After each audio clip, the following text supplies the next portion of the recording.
Inside New Orleans Sports with Eric Asher is underwritten by... At Villere's Florist, we deliver the magic of flowers 7 days a week to the North Shore and South Shore in the New Orleans area.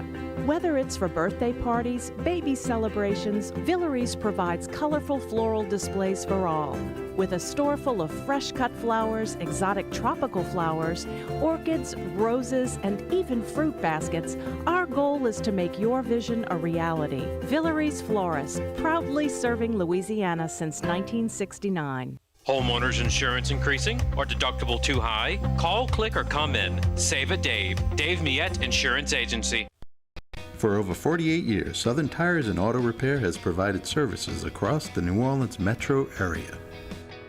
Southern Tires offers a range of tires for all vehicles and ATVs. We also have a full suite of auto repair options, including brake repair, rim repair, custom exhaust, steering and suspension, tire siping, and so much more. Southern Tires and Auto Repair, 2550 Hickory Avenue in Metairie. Cnc Drugs is a family-owned pharmacy that's been serving Southeast Louisiana for over 50 years. Whether you need help taking care of an elderly family member, a growing child, or even a pet, Cnc provides patient-centered care for your entire family. Cnc Drugs, large enough to serve you, small enough to know you. Locations in Mandeville and Araby.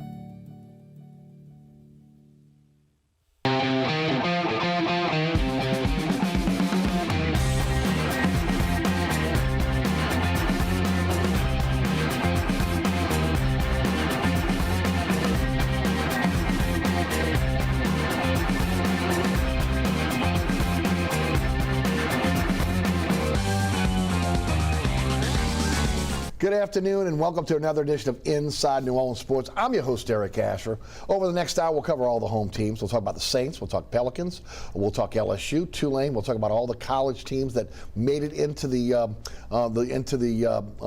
regionals, and also we'll talk a little Arch Manning as well. To break it down for us is Garland Gillen of Fox 8 Sports. Garland, how are you? Everything's doing great. You know, just got back from a little vacation, a little R&R. But it never stops. Right. In our job, we've talked about it. Madeline Adams, our new weekend anchor reporter, she's in Hattiesburg all weekend for the LSU and the Hattiesburg Regional. Sean Fazan is at OTAs. I interviewed a stud offensive lineman from St. Aug this morning, Tyree the Animal Adams. LSU, obviously all the big dogs want him, but I talked, since he goes to St. Aug, LSU has two coaches on staff, Frank Wilson and Cortez Hankton. So I think he's like a lean to LSU. And how big is he? He's like 6'7", 290. Yeah, I thought so. I mean, he's 6'7", 290. I've done a few stories. If you follow me on Twitter or watch on Fox 8. Caden Jones, the left tackle from De La Salle, is like 6'8", 310. These are insane. And the crazy part with Caden Jones from De La Salle, he plays center on the basketball team. The same thing with Tyree this morning. I mean, just the movement, his feet are fantastic. And that's what they want now with these high school recruits. They want kids that can dunk the ball, can move side to side. They don't want just guys that just like clog the lane. So back to my point, there's a lot going on. I mean, high school recruiting, this is the time of the year. Like this month at LSU, everybody can do visits. You talked about we're going to get with Arch Manning a little later. He's going to Georgia this weekend. He's got some other ones. So it is like full on. We're going straight ahead. I mean, the SEC meetings were this week in Destin and talking about conference realignment. So it never stops. That's why I love football so much. From high school to college to pro, it's 365, 24/7. Y'all do a great job covering it. Tell us about the shows over at Fox 8 Sports. Yeah. So we got Final Play coming up this Sunday. Juan Kincaid will anchor it, and Sean will do a full recap of what happened at OTAs, and Madeline Adams will be in Hattiesburg for whatever happens this weekend. Right now, LSU is the favorite to get out of the regional if you go on the betting lines there. I was looking at Caesars yesterday. So that's that, and we're going to do the story on Tyree Adams. And, you know, before you know it, Pelicans will have draft. We got more OTAs, mandatory minicamp. It never, I think really only like July does it get quiet. Because June, I mean, when you have Saints with minicamp and you got Pelicans draft and all that, it just keeps going. It's not really a professional baseball town, okay? You know, I think there were probably more professional baseball fans and when I was growing up than maybe there are now. So you're right. There's that little bit of lull in July before the Saints really go to camp, before really all the college teams start to go to their fall camps in August, where we really kind of get a little bit of a lull. And that's a lot of times when you guys are taking vacations, right? Yeah. To try to get out, because there's that little small window where there's kind of nothing going on in sports. Late June, early July, because Omaha ends like on June 27th, and then Brian Kelly talks on July 18th in Atlanta for SEC Media Days. So you got to take that window in between there, and then you get back from SEC Media Days, and a week later, Saints training camp. And then, in August, preseason games, which are all on Fox 8 this year, all three of them. So, yeah, it just keeps on going. I don't even know if we even really need professional baseball in this town, because I feel like on my Twitter feed and everything else, we talk about Saints probably, that fills up like 80% of our shows, and it's just year-round. So, we had the Zephyrs, and then I'm not even going to name what the team was after that, but they're long gone. The rugby season's almost over with. I know they got some jesters going on, but it's fairly quiet. On that point, we're a little bit off topic here, but I do want to go in that direction. If there was going to be a sport that would fill the void there, and look, I know there's a contingent of people, businessmen in this town that want AAA baseball back. They want to possibly build a stadium on the riverfront. All that's been discussed, etc. Whether it comes to fruition or not. To me, Major League Soccer is the direction that we should be looking at. That's the sport that's up and coming. That's the sport that you don't have to put as much money as you would as baseball. That would be the sport. Now the question is, do we have enough people in the city that would go see professional soccer on an ongoing basis? That would be the biggest question. And who's got the money? Right. Gail Benson owns two of the teams here. Who else is going to step up? We don't have a city and a state of a bunch of billionaires or multimillionaires. There's not a lot of them running around here, and the ones that we do have are supporting LSU a lot. So. Because they'd have to build their own stadium. It takes like $300-400 million to build a soccer-specific stadium with 20 to 25,000 people. I mentioned the Jesters over at Pan American. It's minor league. It's really low on the totem pole. These are kids that are just out of college, or they're still in college. They're getting paid tiny money. There's about 300 fans at these games, maybe 400. I know Kenny Farrell's trying to, do some good work over there. Trying to grow the sport. Yeah, but it's just tough. But so many kids. Garland, did you play at De La Salle? Did you play soccer? Yeah, yes, sir. Okay, Yeah. I thought you did, right? De La Salle, soccer was really starting to really roll. And that's the late 70s, right? Right. So, we've seen a couple of generations of kids now that have had a chance to be able to, again, soccer be part of what they do. Yeah. I coached my kids in soccer, and again, really didn't know a lot about it, right? Yeah. But so the question is, again, is that the next big sport? And if it is, they want to be in a situation where, much like the NBA, where you have a stop-off, maybe again before you head to Texas, etc. It'll be interesting. But when you look at it, you mentioned it. You've got to have a stadium before you can have a team. So you got to have money, and then of course you got to have the ability to be able to again attract people in New Orleans. Can you do that? Can you do that on an ongoing basis? That's the big question. But I just think that minor league baseball is a tough sell here now. Yeah, I don't think there's a lot of people that were sad to see the team go. They didn't put any money into the stadium either. The Shrine on Airline is just decrepit now. It needs a lot of money from the state or private ownership to get in there and fix it. I think the only Nola Gold are in there now, which they've made into a rugby-specific stadium. So now the Wally Pontiff Classic is no longer because they can't go back to Airline Drive. I just don't know where it would go. I just don't know if there's interest. And like I said before, it's going to take a lot of money.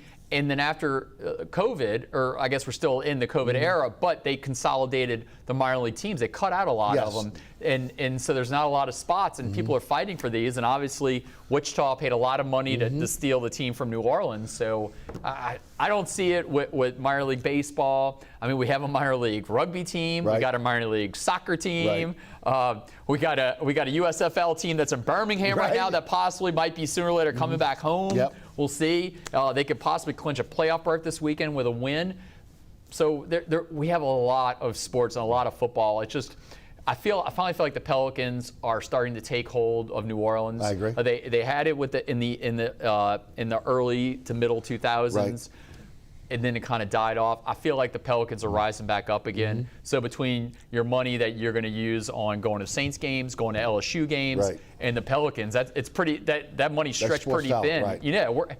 Let's just face it again. We're not a rich town. No. We don't have a lot of Fortune 500 companies here. So and those are the ones that, again, buy the seats for the most part. You can see it at the Pelican games. I mean, again, when you look at the lower bowl seats in a lot of cases, those are corporate buys. People complain why they're not filled. Well, they're not filled because corporations buy those in advance and then give those to employees or again, maybe clients. And when the team's not doing well, nobody's showing up. So that's part of the issue. A little bit different situation now. Be interesting to see. You mentioned Zephyr Field, and I've always said, since the Zephyrs left, and look, no disrespect to the NOLA Gold, right? They need to retrofit that stadium so they can have multiple sports. Football, baseball, and that sport. If you wanted to do soccer there, you could do soccer there. Again, lacrosse is getting big here in the city as well. Okay, and retrofit that so we have another stadium that can be used for prep. Okay, that to me would be the best use of that stadium, going forward. Yeah, JT Curtis tried to play multiple games at Zephyr Field. The problem is that they were not messed with the infield. They kept the dirt. So a lot of the other teams didn't want to play there, and it was just JT out on an island. Rummel rather play at Yenny than play there.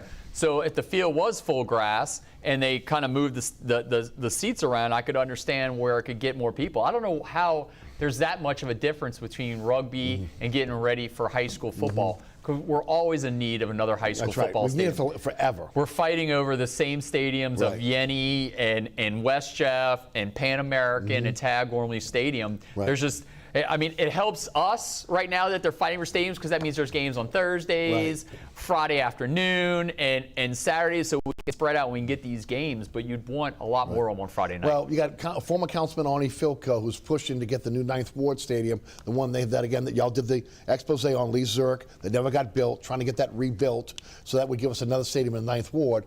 But if they could retrofit that stadium in Jefferson Parish, that would help a lot, because that could be a multi-purpose stadium for multiple sports.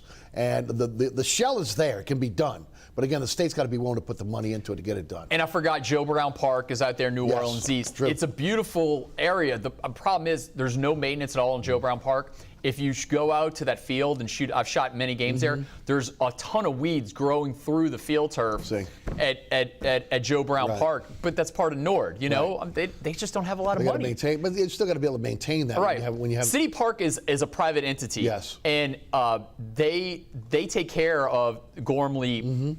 The grooming of it. Right. You pray when you get out there that the scoreboard's going to work. Most of the time it does. Pan American, luckily we're now on field turf. They don't have to maintain as much. But at Joe Brown, it's starting to deteriorate already, and that's where Carver's playing now and a few of the other schools. But yes, it would be nice that we can get the 9th Ward Stadium back, and hopefully they start paying attention more to Joe Brown Park because it's starting to mess up. I would definitely agree. Let's shift to the Saints. OTAs, second week of OTAs. It is voluntary.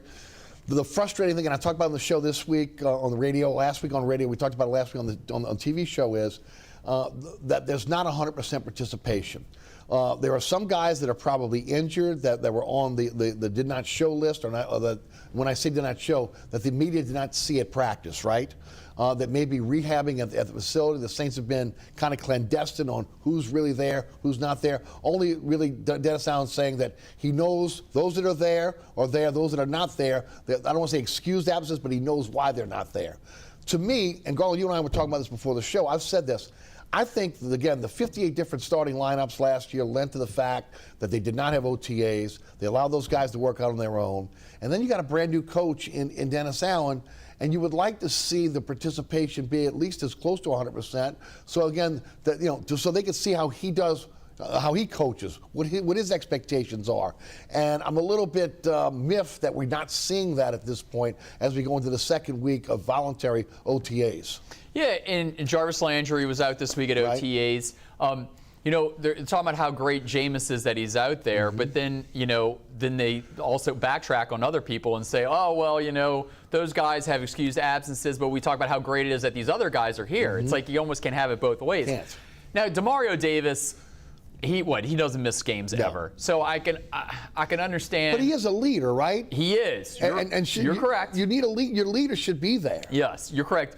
I don't know why, there's no injury with Alvin Kamara. Right, That's a head scratcher, and you would think he'd want to be kind of out there, kind of get the narrative going on. Now, I guarantee they would not make him available to the media, which is fine. Right. Yeah, he's got a lot going on. But he also works out on his own a lot. We know that. Okay? We've seen it. The videos are very impressive of Alvin Kamara. We see that, but I understand it. But look, to me, the greatest thing, the best thing about the way the culture was built here in New Orleans was, yes, it was voluntary, but yet there was peer pressure that started with Drew Brees all the way down for those guys to be there. And we're not seeing that right now. And that to me is a little bit of a disconnect. There has to be that peer pressure within the building. The players saying, look, we need to be here in anticipation of this season because, Garland, I don't know how you feel about it. I think Vegas is falling asleep on the Saints. I think a lot of national media is falling asleep on the Saints. I think this team has an opportunity to win the NFC before it's all said and done. Yeah, 8 wins right now is the over-under. I think I wrote a blog on my football food the other day. Look, it started at 7.5 over-under on wins. Right. Now it's at 8. I think what the bettors in Vegas are saying, they're betting against Jameis Winston. They know he had a lot of failures in the past. Yes. Last year, yes, he started the season 5-2 before he tore his ACL, but they're betting against him. Because if you look at the additions they got with Honey Badger and Jarvis, and the other problem we're also going to, that can sway both ways is sooner or later I got to see Mike Thomas out there. Right. Now in June, we can spin it, everything's going to be fine. But we get to late July when training camp starts and there's no Mike Thomas. When's his rev-up period? When's it coming? Right. So that's a concern. To your point, I think you make a great point because I talked about it last week. He's been working out with Olave on the West Coast. So if you're working out with Olave, how come you can't be out working out with your team here? Now, maybe he is on days where the media's not there. Okay? It could be, again, because they're very clandestine, right? And we'll find out, in 2 weeks when it's minicamp, mandatory minicamp, who's going to be out there. But it's 2 years, really, since he played, and 1 year removed from the surgery. Remember, it was last June when he had the surgery. So, when they're saying they're trying to slowly allow him to be able to ramp up his, his workouts, again, I'm with you. If he's not participating in minicamp, that's a little bit of a red flag here. Yeah, and I would think that if Mike Thomas, everything usually leaks to the media if it wants to be leaked. Right. So if Mike is out there, sooner or later it's going to get out there that Mike Thomas is working out. But I don't think he is right now. And Jarvis Landry talked about it with the media after OTA practice that he's looking forward to getting out there with Mike. I was hoping one of the reporters go, well, do you know when that's going to be? But they did. I mean, it's Jarvis's introductory presser, in-person introductory. So Jarvis looked impressive. Sean Fazan, one of my coworkers, talked about a one-handed catch. So they got Olave and they got Jarvis, but you need Mike T. Right. Taysom Hill is going to take a big role. Now he's back. The experiment is over with. So they got other options. But you'd like to see Mike T. And then hopefully there's a resolution on this Alvin Kamara situation before the season starts. I agree. The good thing about Jarvis Landry, and I said this even before they signed him, is he is also an insurance policy for Michael Thomas.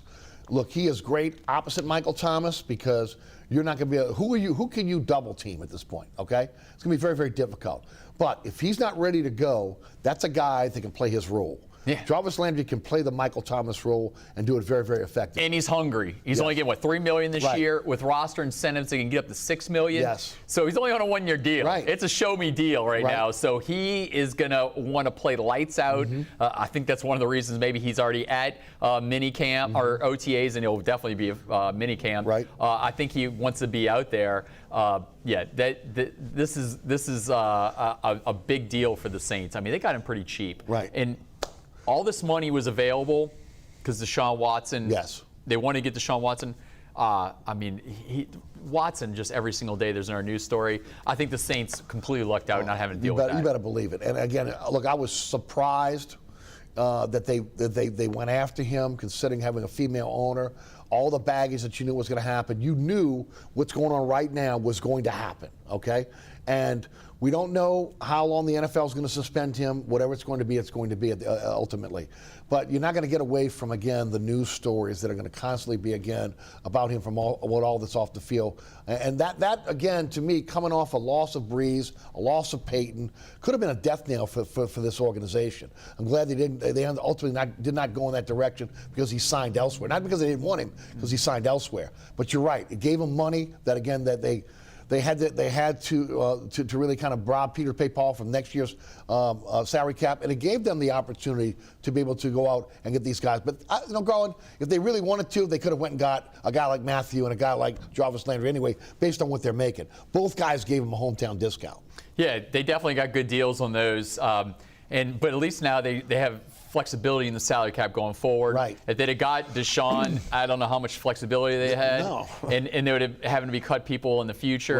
Right. But yeah, Deshaun Watson, I mean, he went for the money. Right. He did not want to go for wins. I don't understand.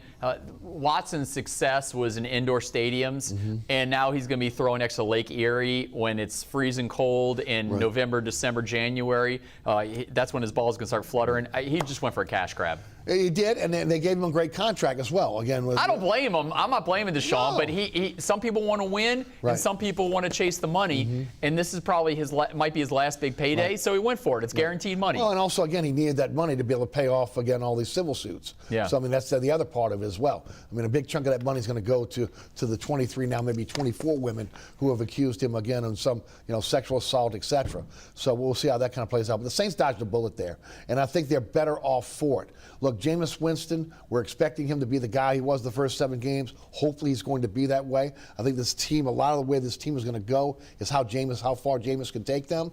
But what they've been able to do, it took him a while, but they filled the holes on the team. They got him weapons, which he was weaponless last year. They added 2 safeties that I think, when it's all said and done, may be better than Jenkins and Williams when you talk about May and Tyrann Mathieu. Okay, so you look at the cornerback position, they're solid there. I would like to see Quinn Alexander back, but if not, it looks like Werner's he might be able to take the next step. I think the defensive line, if healthy, could be one of the best in the NFL. And look, the offensive line's got to come back and play well, right? You lost Teron Armstead, but you had injuries on that offensive line last year that really cost you and really exposed some guys like Cesar Ruiz. Yeah, James Hurst and Trevor Penning going to be fighting for that left tackle spot. Andres Pete was back at OTAs this week, so that's big for the Saints. That's huge. Yeah, Cesar Ruiz definitely is probably taking a lot of criticism off the field, so that's something that needs to be righted. But you got Mr. Reliable on the right side and Ryan Ranchik. So you got a pretty strong offensive line. You hope that Adam Troutman, how do you feel about him? He definitely didn't underperform last year. But do you think that I think he's going to emerge this year. That's what you would hope. Right. And I don't know who else is going to emerge behind him. Right. But the tight end position you mentioned Taysom Hill, right? I mean, he's a guy that Yeah, I guess you call him a tight end. He's kind of an F-back. He's kind of out. Yeah, so I guess you could call Taysom kind of in that role. So that would be another guy. So what is it, Lewis Crunk? Is that the trying to think of the kid from Florida that went to Pittsburgh? Oh, yeah. Crow. Yeah. Lewis Crow, who's not a bad prospect at tight end. Yeah, so they got some. And Juwan Johnson, who is a tweener.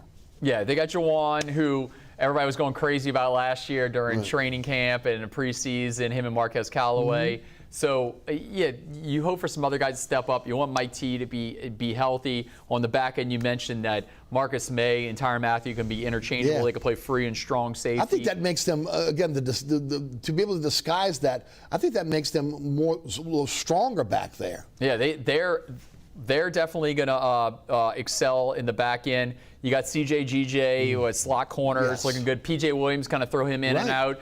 And then Paulson Adebo is going to probably be going against Alontae Taylor in training camp. I would get right now Paulson has that edge. And then when you look at the defensive line, you need Peyton Turner back to 100%. Agreed.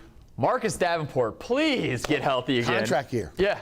He's got to get healthy. Cam Jordan, I know we keep saying Cam Jordan's at the end of his line, but man, he's not missing games. He missed one last year because of COVID. He's Mr. Reliable. He's out there. He's out there at OTAs. So they got some big-time players there. You got to get Passanio back, who played really well last year. Shy Tuttle's in the mix. Right. Yeah. I think the defensive line could be really strong if guys play through their ability and again they stay healthy. And that's one of the keys. It really is. And look, and I've said it all along, Garland, that the expectations of Cam Jordan are too high at his age. By now, there should be a Marcus Davenport or a Peyton Turner that, again, they're taking some of the pressure off that guy so that he doesn't have to play every single snap for you, doesn't have to be the guy that has to create the pass rush inside and out. Again, he could be a dynamic pass rusher for you if you had some other players that would take a little pressure off him. Maybe they get the double team once in a while, right? Yeah, you would expect that when you spend that kind of money on first-round picks like a Peyton Turner and a Marcus Davenport, you traded up from Marcus Davenport with the Green Bay Packers. I was there the night he got drafted in Dallas in 2018. You're spending big-time money on these guys and their injury concerns. Peyton Turner is not participating in OTAs right now. Sean did a story on him on Wednesday night. He's hoping to be back for training camp. Boy, there's a lot of hope to be back for training camps on this team there. So we're going to figure it out in less than 2 months who's ready to roll, because he ain't going to be too much hiding from the fans and us when it comes to training camp. If there is a position where you feel they still need to upgrade, where is that? I would say running back. Me too. Because Alvin Kamara, even if he settles, or not settles, but if he if they throw out the charges, if he doesn't get charged, NFL is still gonna suspend him multiple games. Yes. All right, so he's out, and you got backing up Mark Ingram, who's got a little tread left in the tires. You got the rookie out of Baylor, and you got Smith, Yeah, and you got Dwayne Washington, who's more of a special teams guy. They need to get someone else. Sony Michel, they kicked the tires on him. He wound up signing with the Dolphins. So you can tell there's a need that the Saints have if they're bringing in guys like Sony Michel. I think that's something else they need to look at as running back. That's the big one. Now, again, do you think they're going to take a look at Smith and give him every opportunity before they go to camp to maybe, again, have a chance to be able to be in that mix, or do you think they're going to get a veteran? I would hope they get a veteran to push these guys, okay, to make them hungry. Yeah, I would think that they have a little money left over. Might as well get a running back. I don't know how many great ones are out there right now, but I think that's one spot that would definitely need it. Everybody asks me all the time, I'll ask you the same question. What about Quinn Alexander? You think he's back? It's late in the process now. He still has not signed with anyone else. I know they'd like to put Werner on the field, but you can never have too many good football players. And the way that Davis and Quan played together as a tandem, again, you like, again, the vibe. You like, again, what they were able to produce as a tandem on the field. What are your thoughts? Did they move on, or did they bring him back? There's not a lot of takers for Quinn Alexander right now, which worked for the Saints also with Tyrann Mathieu and Jarvis Landry. So you could probably get a bargain basement. I would probably wait a little longer, wait till around training camp. I mean, Quan knows the playbook, but I would think that would be another position that would behoove them to bring him back. If you, as we sit here today, and again, you wrote the blog about Vegas. Where do you think they are in terms of wins? I think they're a 10-7 team. Right. Okay. I talked about Caesar Sportsbook had their over/under at 8 wins. I think the floor is 8 wins. I think 8-9 is the floor, which if you bet on them, you get your money back, so you're fine there. But I think that they're a 10-7 team right now because you got guaranteed wins. You're going to beat the Falcons both times. The Falcons have some problems. They got Marcus Mariota quarterback. Panthers got some problems. They got Sam Darnold at quarterback. So you should run through those guys. And as much as Tampa is one of the Super Bowl favorites, the last 2 years in the regular season, they're 4-0 against them, including shutting them out in Tampa. I feel like they have Tom Brady's number. I think Dennis Allen won't make it known what it is, but he's found the solution to shut down Tom Brady. I agree. They added Hakeem Hicks this week on a pretty favorable deal, I think $10 million for the year. He's a guy that's still got something left in the tank. He'll help them. Especially with Ndamukong Suh not re-signing there. They got some problems on the offensive line. They had to, mix and match there after retirements and free agent defections. And I've said all along, it seems like the national media is almost blind because it's Tom Brady. But if you look at the offseason for the Bucs and the offseason for the Saints, almost the exact same deal. They elevated defensive coordinator. They have two co-defensive coordinators. The offensive coordinator stays the same for the most part in terms of play calling. They've had some losses, but again, for the Saints mitigated those losses when you look at it. They put weapons around Jameis Winston. They helped themselves in the defensive backfield. Again, I agree with you. Running back is still a question mark there. But for the most part, I think the Saints took some time, but between the draft and free agency, they were able to, again, make up for some of the losses where I don't think Tampa has done as much. Yeah, I think the Saints are a playoff team, and to be very honest, the NFC is there for the taking. Yes, I agree. Aaron Rodgers, yes, he's coming back again. He's coming off back-to-back MVP awards, but doesn't have a lot of weapons around him, lost some of his big-time receivers. The Bucs are a heavy favorite in this side. Can the Rams redo it, do it again? They have. Do they have that hunger? It's tough to get that first one, but once you got it, you get fat and happy and relaxed, and you don't want to push for a second one. So that's another one that you like. Could the Rams really? And then the Seahawks, the Cardinals. there's some teams in the West, and the Niners starting Trey Lance. That's going to be a concern. Right. So I think the NFC's for the taking. AFC is just going to be a bar fight every week. It's a bear. Yeah. It just is. Those great quarterbacks over there, there's no doubt about it. For once in the history of this organization, they're in the right conference, because for years you had the 49ers. We go right down the line. The Dallas Cowboys, the great teams of the NFC, and the Saints were obviously in that conference or division. Now you're dealing with the AFC, which is very, very strong. So we'll see how it plays out. I'm with you. I think 8 is the basement. I think 10, 11. If they're healthy, we'll see. Maybe 12 games if they're healthy. Let's see how that works out. You're watching Inside New Orleans Sports. Garland, Gillen of Fox 8 Sports is our guest. I'm your host, Eric Asher. We'll hear from our underwriters. We come back, we'll touch on the Breakers. We'll get into some college football and baseball. Stick around.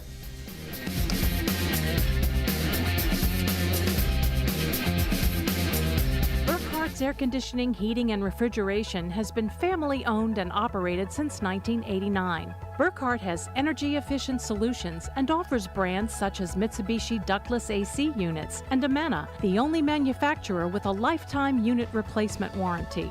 Burkhart's offers maintenance bundle packages that include servicing your AC, generator, and tankless water heater.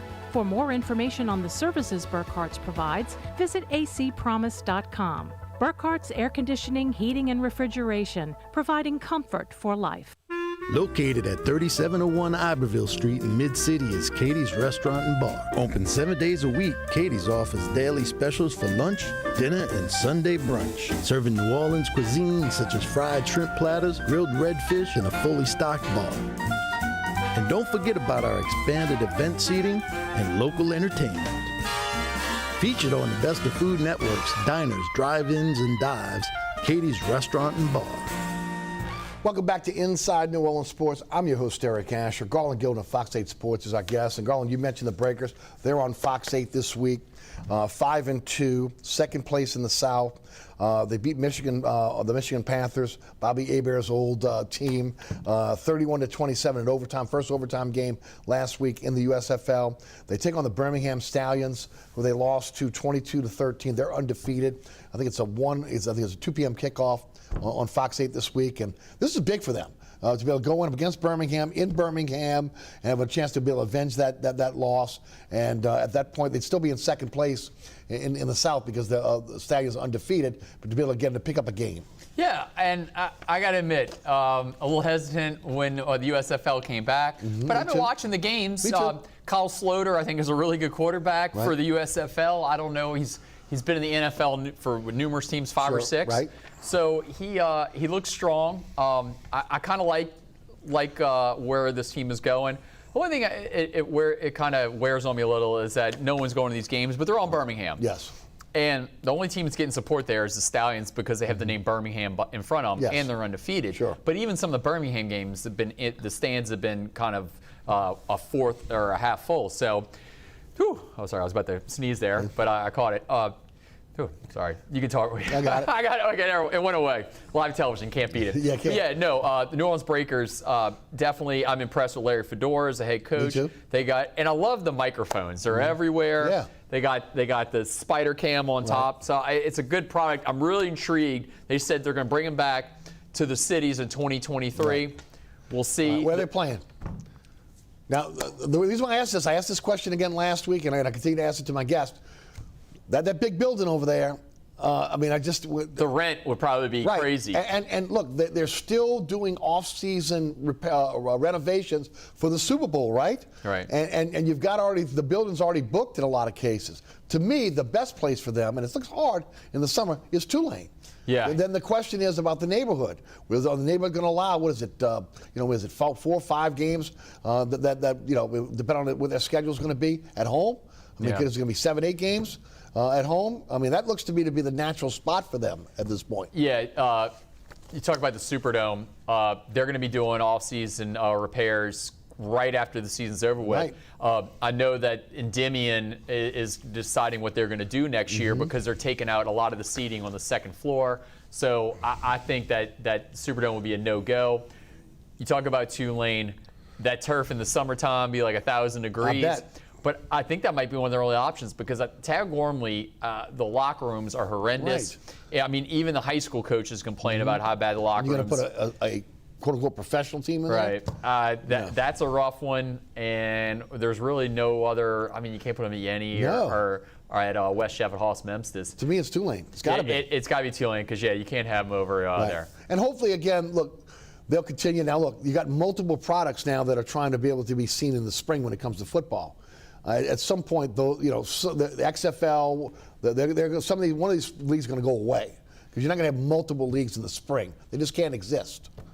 Yeah, no, this XFL is coming online next year. The Rock is behind it, so it's. And I think NBC is also behind that, if I'm not mistaken. Yeah, no, NBC and Fox, so Fox owns this league, right? But most of the XFL is on the Disney family of networks. So it's Disney, so it's ABC. Yeah. So it's going to be on anybody ESPN. That Disney owns. Right. So that's the difference now, right? I mean, the networks getting involved in these leagues, so they have programming during the spring. And the other thing that I find hysterical about this is that ESPN was probably knew they were in negotiations against XFL. They don't even show the USFL highlights on ESPN anymore. Yeah. They showed them, I think, the first game, but they haven't shown any of the USFL highlights. They're going to show them every week. And on a Saturday and Sunday, you got an hour show. You could definitely get in like 30, 45 seconds. You should be able to put it. Yeah, but they're not doing that on ESPN. Let's talk about Pels. 8th pick in the draft.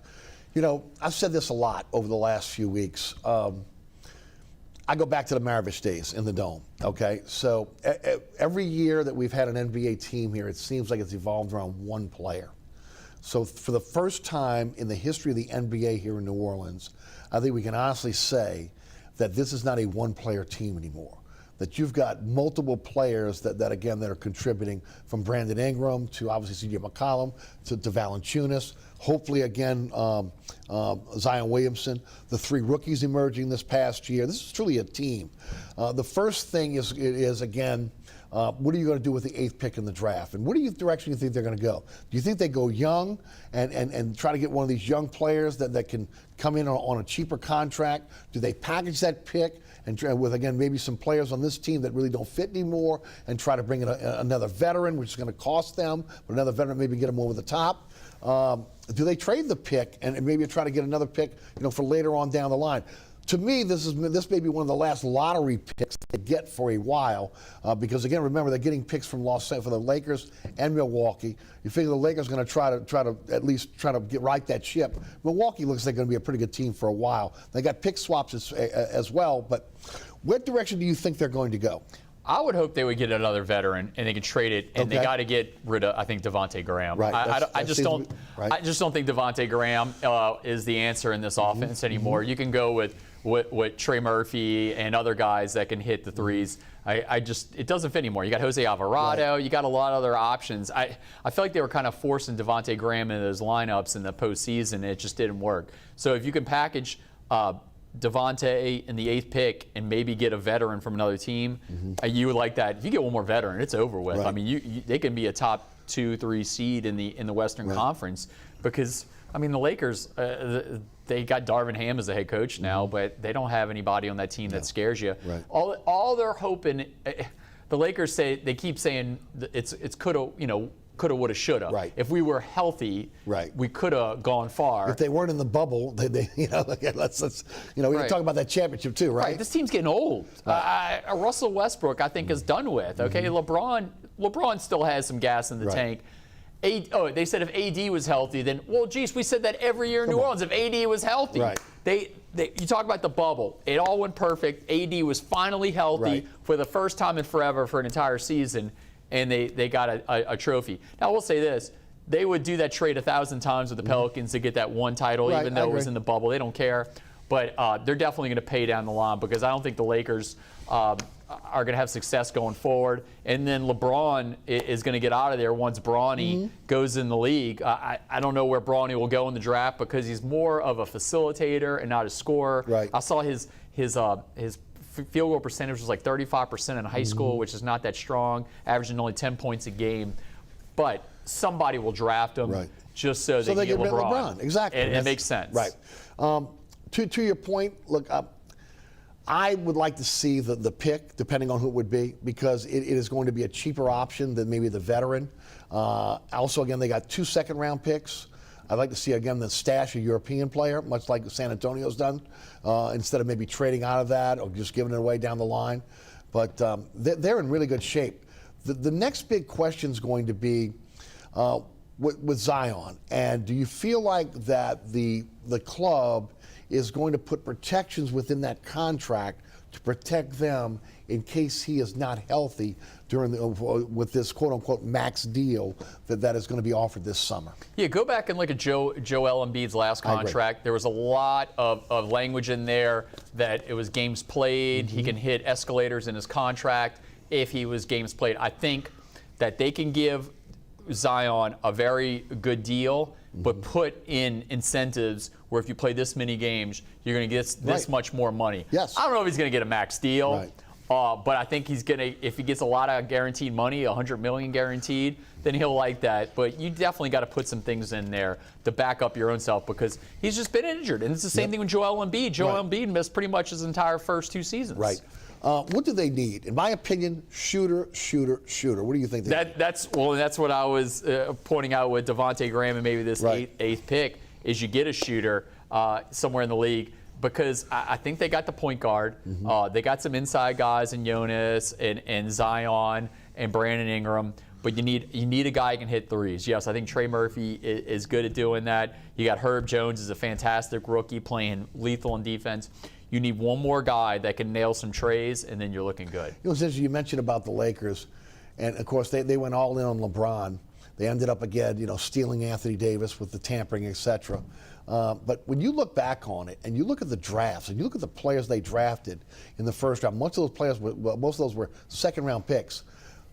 If they would have maybe stuck with what they had and got a really good coach, maybe there would be an opportunity where they would be a power and be, again, much like the Pelicans, an ascending team right now. Because look at what Brandon Ingram's done. Okay, I mean, he's a superstar in this league now. When you look at Ball, he's a guy that in the right offense, is a pretty good facilitator. Josh Hart. I mean, we go right down the line. There's a long list of players that they let go. That if they would have held on to them, they might be in better shape than they are now. But look, the Pelicans are the better for it with all these picks and these players. And David Griffin had a very, very shaky beginning of the season, but he rebounded well in terms of the McCollum trade, the draft, etc. And the Pels at this point look like they have won this trade tenfold. I mean, I don't even think it's close. Yeah, Dave Griffin saved his job with the moves this year because the moves in the past with Steven Adams was an absolute rough one. The trades they other trades that didn't work out, but the big one, and you got to point out when you talk about the Lakers could have been good. LeBron ran the team. Right. This was LeBron's trade. Right. He didn't want to deal with the Lonzo Balls of the world and the Brandon similar Ingrams. to what David Griffin dealt with in Cleveland, right? Yeah. I mean, when he was going in one direction, he was building the draft, much like the Lakers were, and then LeBron comes in, and then they do an about-face, and all of a sudden it's a veteran-laden team that LeBron is kind of, in the background, just kind of dealing with the. And he got a title, but then left him with nothing after that, and went to Miami, and the team went into the dumpster. And look how long it's taken Cleveland to recover. Now Cleveland is back again, doing strong. LeBron came back again, but they've kind of finally built that team back up. I think they have a young nucleus. Right. So much like the Pelicans. I mean, look, I think if you're a Pelican fan right now, you got to be really excited about the future. Oh yes, yeah, you're definitely selling the future, and I got to believe that season ticket sales. I don't have the numbers. But I got to believe that they're going back up again. And every time Zion does some 360 dunk or a dunk between his legs, people get excited that he's coming back. I mean, you don't think that they sent that email out last week and that tweet that Zion's back to 100%? They're trying to sell tickets in the summer. That is the only reason. Because who cares if he's healthy right now? They ain't playing a real game until October. Right. That was definitely to sell tickets. No doubt. Let's talk college baseball. All teams that, again, from Louisiana will play on Friday. LSU is the 2nd seed in the Hattiesburg Regional. They're taking on the 4th seed Kennesaw State. Also, SLU is the 4th seed in the Auburn Regional. They'll be taking on the number 1 seed Auburn. Louisiana Tech is the 2nd seed in the Austin Regional. They'll be taking on the 4th seed Dallas Baptist. Louisiana Lafayette is the 3rd seed at the College Station Regional, and they'll take on the 2nd seeded TCU Horned Frogs. LSU in the Hattiesburg Regional. What were your thoughts? I mean, I think they're the favorite, even though they're the 2 seed right now. They're the betting favorite right now. I posted that yesterday on Twitter. They're the betting favorite. But if you're getting K. Doty and Jacob Berry back, right, you got a lot of hitting. Now, the biggest problem for them all season is starting pitching. You got Mikhail Hilliard, but after that, you got Blake Money. You got a bunch of other dudes. You don't have like studs. You got a good bullpen, but you don't have a lot of good starters. Going forward, years down the line, that's what Jay Johnson needs to improve on. He needs starting pitching because they just don't have a lot of it. They're just going to have to play old school, late 90s guerrilla ball right now if they want to get out of this regional. And, I mean, when you got Dylan Cruz crushing them out of the park nonstop, and you got K. Doty, and you got Jacob Berry, you got guys up and down the lineup that can crush the ball, I think they're going to have to get out of the regional by hitting because they can get through Kennesaw State with Mikhail Hilliard on Friday night. But when you go on Saturday and Sunday, you have to rely on your bullpen. That's when you need hitting. See, that's the hard thing, and we know this, right? I mean, look, Bertman brought college baseball back. Really kind of grew it here in Louisiana, and it's the first time I can remember this program not having solid starting pitching. Okay, and we know again the pitching is going to, when you get to these regionals, pitching is what gets you through to the next round. Yeah. I mean, hitting helps, fielding helps, but pitching is what it normally does, and it's going to be Johnny Holstaff, right? Yeah, I mean, they don't have an Anthony Renato, and they don't have a Matty Ice, coming out of the bullpen like they did in the 09 team. You had some great hitters on that 09 team. Yes. You had Lewis Coleman. Well, you had Lewis Coleman and Anthony Renato. I mean, both guys, I know Coleman made the majors. I don't know if Renato, I think Renato made it to the show too. So you had 2 major leaguers on that team. That team was stacked from top to bottom. DJ LeMayeu's raking in the league right now. That team was just unreal. Right. So I don't know if you can get that lightning in a bottle this year, but that was years of Maneri, procuring this roster. Now with the transfer portal, Jay Johnson was able to reload quickly with this team, but he's going to have to, going forward, get some better pitching. No doubt about it. Did they come out of the Hattiesburg Regional? I think they do. I'm really intrigued to see what happens with the Coral Gables Regional. Miami's the 1 seed. Arizona's the 2 seed, which is where Jay Johnson came from. Ole Miss is the 3 seed. I guarantee LSU would love to see Ole Miss again because Ole Miss swept them Baton Rouge and pretty much cost LSU a regional. I think if they'd have won 2 or 3 against Ole Miss, they'd be hosting right now. Instead, they're on the road in Hattiesburg. And it's interesting, they're the 3 seed. If Ole Miss gets through that regional, then the Super's going to be at LSU. Yeah. I listened to the radio the other day, and I saw a person say that there's no postseason baseball at the box in June. Actually, there is a chance they can have baseball in June at the box there if Miami doesn't win the regional. There's no doubt. All right, SLU started off really slow, came on, won the Southland Conference. They're taking on number 1 seed Auburn in the Auburn regional. Your thoughts? Matt Reiser, what a job. 8-18 to get this team back. Lost the first game in their own regional pod. Got through there, won 4 in a row. Went to McNeese, lost the first game, won 2 in a row. Matt Reiser is a phenomenal coach, really sharp guy. There's a job open at Turchin Stadium. He was available 6 years ago, and Troy Dannon went with Travis Jewett when he had Canizero possibly. He had a Matt Reiser.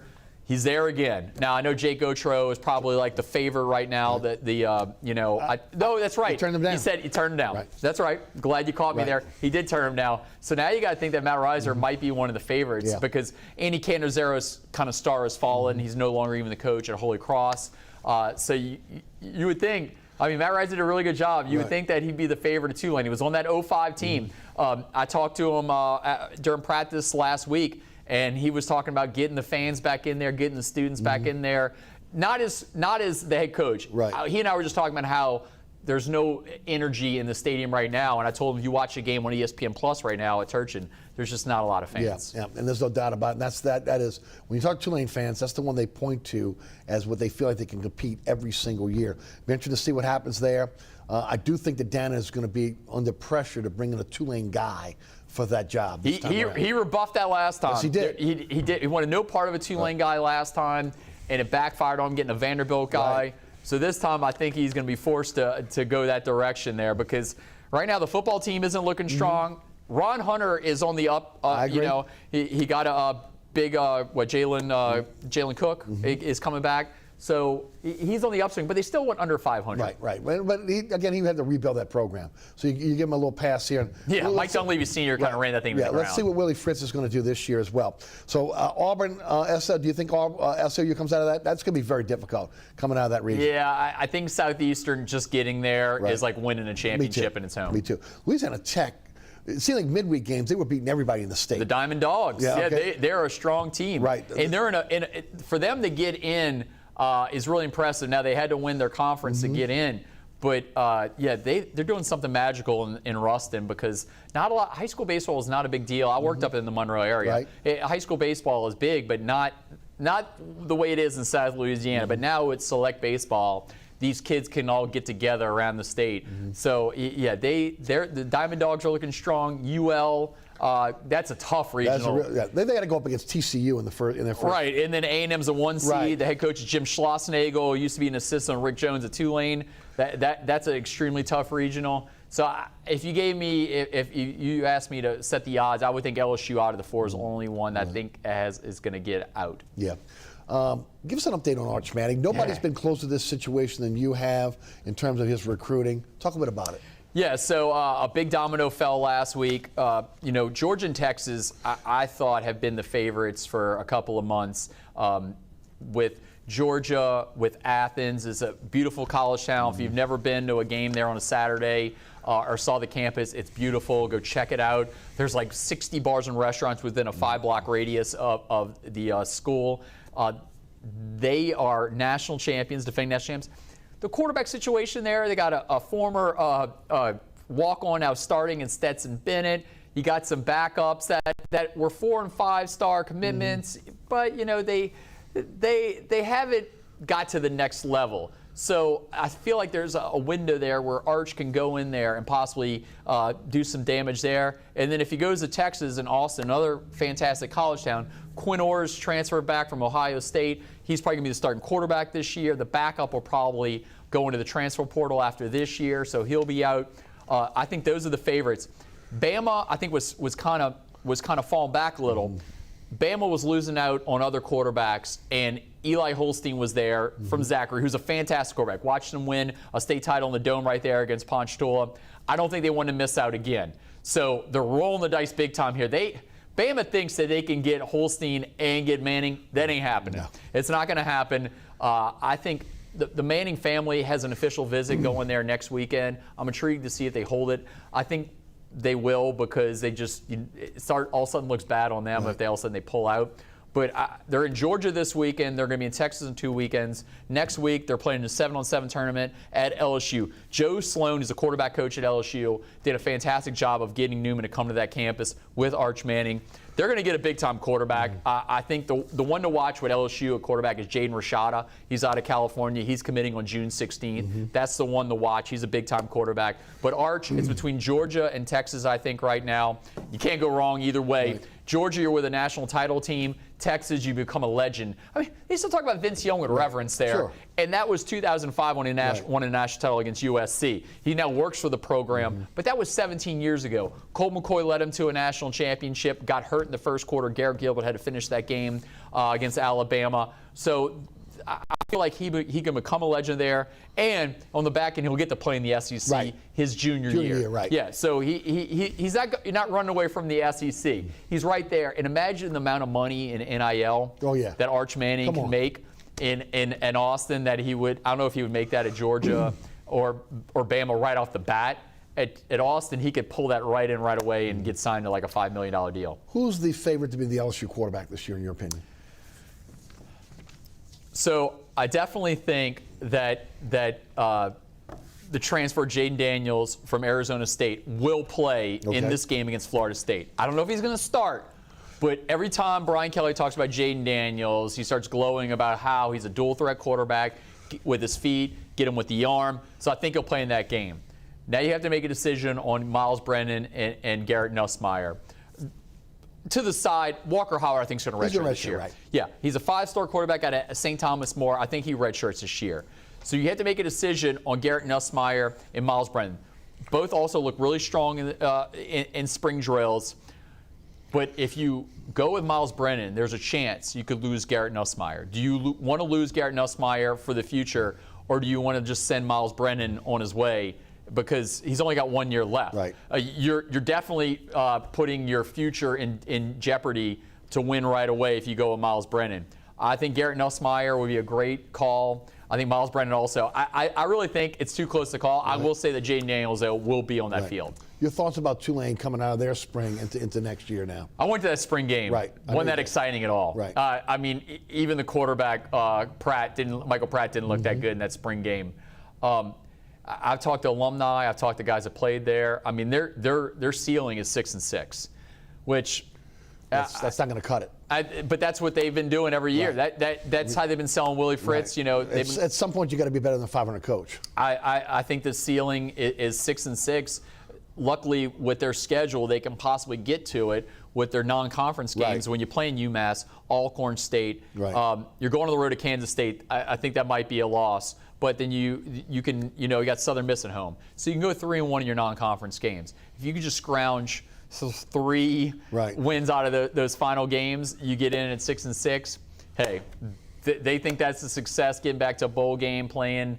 I don't know where they would go, but it would be some bowl that's like right around Christmas at like noon or might be in a dome. 3:30. Yeah, I think Independence Bowl. I don't know where Tulane goes. I don't know if there's a lot of optimism with this team in 2023, 2024. But right now, their focus is probably going 6-6 and keeping Michael Pratt healthy because the Ole Miss game last year, he got absolutely racked. Yeah. Well, if he's not healthy, they got some issues. There's no doubt about it. I'll be interested to see, again, we've been talking about it all year long, the transfers, former high school kids from New Orleans that have transferred back into that school, how much of a difference they make. Ashad Clayton, I covered him at Warren Easton, fantastic running back, went to Colorado, he's back. Lawrence Keys, wide receiver out of MAC 35, went to Notre Dame. I covered him in high school, also really good wide receiver for the Ron Eagles. He's back. But some of those haven't worked out. Devin Brumfield came back from Utah, was a Covington running back. He's in the transfer portal, and no one's even touching him. I think he's long gone. So it works sometimes. It doesn't work other times. So we'll see. But there's a lot of worries with Tulane. No doubt. Garland, thanks as always. Always appreciate your time. Yes, sir. Garland Gillen of Fox 8 Sports, our guest today on Inside New Orleans Sports. All right, remember, plenty of ways to be able to catch our program. There's a QR code up on your screen right now. You can click that with your phone. It'll take you right to the WLAE-TV YouTube page or to my website. And, of course, it'll list all the different ways you can catch our program, whether it's on the WLAE-TV YouTube page, my website, or the rebroadcast on Pelican Sports Television or right here on WLAE-TV. You can catch me on the radio. That is 4 to 6 weekdays on 106.1 FM. You can listen live at ericasher.com. Also, again, the iHeartRadio app, the TuneIn Radio app, great way to take the show with you anywhere. Those are free downloads for your smartphone or tablet. And you can also catch the podcast there. Our podcast on the Anchor app or on all podcasting apps. So you can check that show out at your leisure on one of the podcasting app of your choice. And then, of course, special thanks to the underwriters who make our show possible. Please continue to support those great underwriters. They're the reason why our show continues. Thanks to those underwriters. Thank you for supporting those underwriters. And, of course, special thanks again to Garland Gillen for joining us on the program today. Also, the WLE production staff, including Ron Yeager, Jim Dotson, also Tommy O'Connor, Logan Graffia, Alex Chacon, who is working in the director's chair today, along with, again, my director, William Hill. Thanks so much for tuning in. My name is Eric Asher for Garland Gillen. You have a great week, and we'll see you right back here next week for another edition of Inside New Orleans Sports.